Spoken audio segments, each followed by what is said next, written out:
Hari ini kita melihat bagaimana hukum dipermainkan. Kami sudah sampaikan kepada pihak KPK untuk menghormati lembaga pengadilan. Pra-peradilan ini diatur di dalam KUHP memberikan ruang kepada tersangka untuk menguji status tersangkanya dan juga memberikan ruang untuk kontrol terhadap due process of law yang tidak sesuai dengan undang-undang. Kita sudah sampaikan bahwa kita minta agar pra-peradilan ini didahulukan. Tetapi yang sebelumnya apa yang kita sudah sampaikan berulang kali, kami menilai bahwa KPK dalam hal ini sengaja untuk menunda karena untuk mempercepat berkas. Teman-teman, di dalam pra-peradilan ini yang sebelumnya, kita sudah uji bersama bahwa bukti yang dihadirkan oleh KPK bukan bukti yang terkait dengan Mas Hasto Kristianto. Ini bukti untuk terdakwa yang lainnya. Kemudian untuk sprindik yang lainnya. Dan ini sudah diuji di dalam persidangan. Kemudian obstruction of justice. Ada kesaksian teman-teman, namanya saudara Tio, di mana dia mendapatkan penekanan atau mendapatkan tekanan-tekanan terkait untuk merubah BAP-nya. Itu sudah terungkap di sidang pra-peradilan sebelumnya. Kita harapkan, ayolah, harusnya kita hormati dulu pra-peradilan, kita uji dulu, baru masuk pokok perkara. Kalau perkaranya, buktinya lemah, saksinya dipaksa, kemudian saksinya keterangannya berdiri sendiri, bagaimana kita mau masuk ke pokok perkara? Ini kan sebenarnya ruang pra-peradilan inilah yang harusnya kita uji dulu dong, baru kita masuk kepada pokok perkara. Kemudian juga kita sudah sampaikan, kita minta KPK menghormati hak dari Mas Hasto Kristianto sebagai tersangka untuk menghadirkan saksi fakta. Itu juga pun tidak dikabulkan. Apa yang mau kita harapkan teman-teman dari penegakan hukum yang ada di Indonesia seperti ini? Ini bisa terjadi sama siapa saja. Kalau Mas Hasto Kristianto bisa diginiin, semuanya bisa. Hukum dibulak-balik, hukum dipermainkan. Karena diorder, karena punya kepentingan, kekuasaan. Ini yang mau kita harapkan penegakan hukum seperti ini. Kita sebagai Indonesia malu ditonton oleh jutaan mata yang ada di Indonesia dan maupun di luar negeri menilai penegakan hukum kita model seperti ini. Menurut saya ini merupakan catatan buruk terhadap penegakan hukum yang ada di Indonesia. Makasih. Tadi dengan adanya statement dari JPU yang bilang bahwa ada sema tadi, kami pikir bahwa sudah ada putusan Mahkamah Konstitusi. Kami tidak mengomentari tersebut, tetapi kami menilai bahwa undang-undang harusnya yang tertinggi menjadi patokan dalam mengambil keputusan. Mungkin jelasnya begini, ya.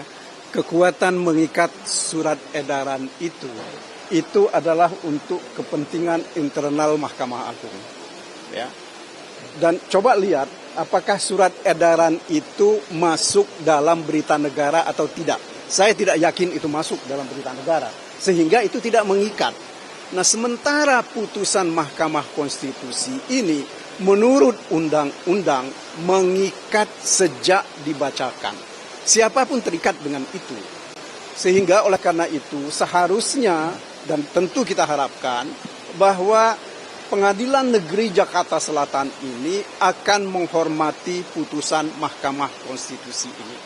Ya, dalam arti bahwa mereka harus memutus perkara ini dengan mengesampingkan, ya, apa yang ditetapkan oleh KUHP mengenai kewenangan untuk menggugurkan pra-peradilan. Sebab apa? Sebab kewenangan menggugurkan itu akan terjadi karena ini ada cara-cara yang tidak, ya, benar, ya, dan tidak menurut hukum dilakukan oleh KPK secara sengaja. Makanya itu yang saya sampaikan dari tadi, kalau ini kita biarkan, ya, ini akan menjadi kebiasaan buruk dalam praktek hukum kita yang merugikan semua pihak. Ini yang harus dicegah oleh pengadilan sekarang. Saya kira begitu, ya. Ya, saya tambahkan sedikit. Tadi pagi saya sampaikan bahwa KPK telah menegakkan hukum dengan cara mengenyambingkan hukum. Siang ini akan saya sampaikan dengan tegas bahwa KPK telah menegakkan hukum dengan melanggar hak asasi manusia. Gagasan pra-peradilan ini merupakan ciri negara hukum. Sudah ada sejak abad 18. Di mana orang kalau dijadikan tersangka wajib diuji dulu, benar nggak penetapan tersangka itu. Bukannya malah diikuti proses peradilannya, bukan mau membuktikan bahwa dia benar, bukan mau menyampaikan bahwa memang betul prosedur penetapan tersangka Pak Hasto ini betul-betul benar, malah dipotong di tengah jalan. Ya. Saya sampaikan lagi, pra-peradilan itu hak tersangka, hak asasi manusia. Apa akibat dari P21 dan percepatan proses ke pengadilan?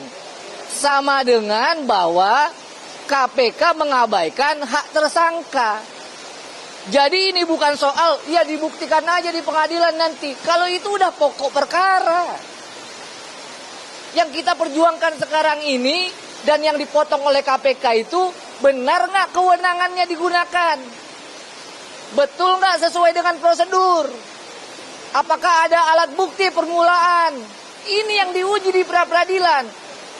Ya, karena nggak mau diuji, makanya dipercepat, dilimpahkan ke pengadilan. Apa begini caranya? Itu yang penegakan hukum yang benar apa? Saat Pak Hasto Kristianto, Sekretaris Jenderal PDI Perjuangan dibegitukan, siap-siap kita semua dibegitukan. Siap-siap Bapak Ibu semua mengalami hal yang sama. Ditetapkan tersangka, mau menguji hak kita, dipercepat berkasnya. Ya. Jadi sekali lagi, yang pertama KPK telah mau menegakkan hukum dengan mengenyambingkan hukum. Yang kedua, KPK mau menegakkan hukum dengan memberangus hak asasi manusia, hak tersangka. Itu yang saya mau sampaikan. Terima kasih. Oke, saya tambahkan ya. Begini ya teman-teman ya. Pertama-tama kita itu semakin yakin bahwa proses penetapan tersangka ini adalah pemidanaan yang dipaksakan. Gitu. Kenapa kita katakan sebagai pemidanaan yang dipaksakan? Ini buktinya bahwa pra-peradilan itu tidak dipertimbangkan. Pada saat ini kita melihat bahwa ada kekhawatiran dari KPK untuk bisa berdiskusi, beradu argumentasi. Apakah memang hak-hak seorang tersangka itu bisa diuji atau memang bisa dibuktikan bahwa prosedurnya itu sudah sesuai dengan prinsip-prinsip hukum. Itu paling penting sebenarnya. Karena sebagai dikatakan oleh Patra tadi gitu kan, prinsip dari adanya pra-peradilan ini adalah habeas corpus untuk menguji apakah secara prosedural mendapatkan alat bukti itu sudah benar, relevan, dan itu bisa menjadi alat bukti. Itu paling penting sebenarnya gitu kan.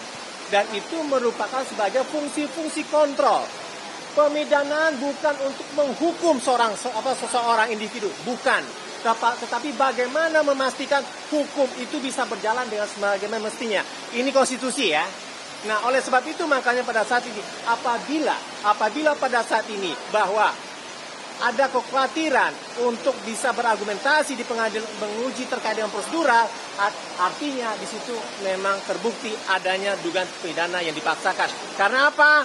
Karena proses dari penetapan tersangka dan kemudian ditahan dan kemudian setelah itu dilimpahkan itu sangat cepat sekali.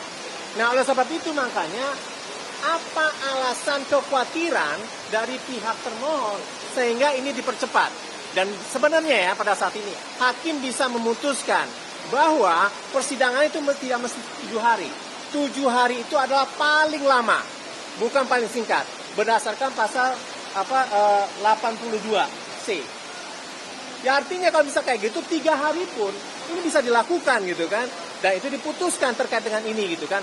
Apabila memang ada itikat untuk menyelesaikan ini dan berargumentasi secara argumentatif bahwa prosedural untuk mendapatkan alat bukti dalam artian Dewi Spuring itu bisa dipenuhi oleh KPK sebagai aparat penhukum untuk menetapkan seseorang menjadi seorang tersangka. Lah itu dikatakan sebagai hak-hak tersangka. Dan inilah dikatakan sebagai prinsip-prinsip fair trial sebagaimana dalam konsep-konsep hak asasi manusia. Itu kira-kira teman-teman. Terima kasih.